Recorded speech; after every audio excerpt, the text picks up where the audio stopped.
माई self Vikas Pandey. Yes Vikas भाई। अभी जो इन्वेस्टमेंट अपना करेंगे 7,000 से, बराबर, तो ये प्रॉपर्टी डे वन से होगा या फुल पेमेंट देने के बाद?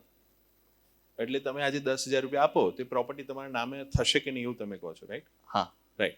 તો આજે કોઈ બી એક RSIP એટલે કે મંથલી EMI કરશે, રાઈટ? તો જે પંકિતભાઈએ સમજાયેલું 300 રૂપિયાના સ્ટેમ્પ પેપર પર તમારો પ્લોટ નંબર, સર્વે નંબર સાથે, પ્રોજેક્ટ સાથે બધું જ તમને એલોટમેન્ટ કરવામાં આવશે. એક તમારું યુઝર આઈડી પાસવર્ડ થશે જેમાં તમે પેમેન્ટ કરશો. આપણે એક ઇન્વેસ્ટર કેર નંબર છે, રાઈટ? એટલે ઓટોમેટિક તમારા મોબાઈલની અંદર એની રિસિપ્ટ આવી જશે, बिकॉज આપણે 100% ચેક પેમેન્ટ લઈએ છીએ. તો પહેલા જ દિવસથી એલોટમેન્ટ તમારા નામે હશે. યસ, ડેફિનેટલી દસ્તાવેજ પેમેન્ટ પૂરું થાય પછી થશે, આવું થશે. Thank you. એક પાછળ અહીંયા, યસ આઈ થિંક સાહેબ હિંમતનગરથી આવ્યા છો, રાઈટ?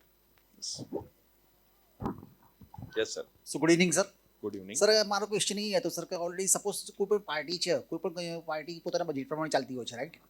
તો આજે સપોઝ કદાચ એમને આપણા જે વાઇબ્રન્ટ બિઝકોમ લિમિટેડ કંપની જે છે, આપણી કંપની છે, એની સાથે જો જોઈનિંગ લીધું અને એને RSIP ચાલુ કર્યું એને સપોઝ, તો એને કદાચ મીનવાઇલ કદાચ જો એને 1 વર્ષ ભર્યા પછી કદાચ એની જો બજેટ નથી કે જો એને બાઉન્સ થઈ ગયું અથવા તો એને બ્લોક કર્યું, તો એને જે ઇન્વેસ્ટ કરેલું જે ઇન્વેસ્ટમેન્ટ છે જે આપણા વાઇબ્રન્ટ ગુજરાતમાં, એ રિટર્ન રિફંડેબલ છે કે નથી સાહેબ? ફેન્ટાસ્ટિક. તેમનો પ્રશ્ન એ છે કે હું EMI ભરું ને કોઈ કારણસર એ હોલ્ડ થઈ ગયું, તે મારા પૈસા મને પાછા મળે કે ના મળે, રાઈટ? સિમ્પલ આટલું જ છે, રાઈટ? તો બંને સિનારીઓ કહું તમને.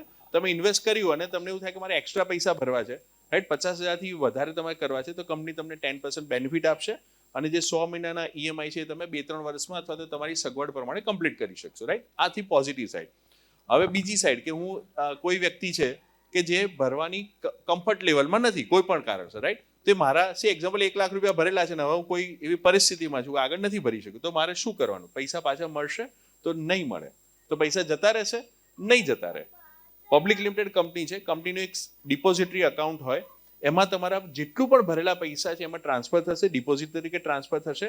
તમે જ્યારે ફરી એને રિવાઈવ કરવા માગશો, જે તે વખતે જે પ્રોજેક્ટ ચાલતો હશે, જે રેટ ચાલતો હશે, એમાં તમે પ્લોટ નંબર બુક કરાવશો. તમારે જેટલા પણ પૈસા ડિપોઝિટરી અકાઉન્ટમાં એઝ ઇટ ઇઝ 1 પણ રૂપિયો કટ થયા વગર એમાં જમા થશે અને બાકીના તમે EMI થી એને કમ્પ્લીટ કરી શકશો, રાઈટ? તો પૈસા પાછા નથી મળતા, પણ પૈસા જતા પણ નથી રહેતા.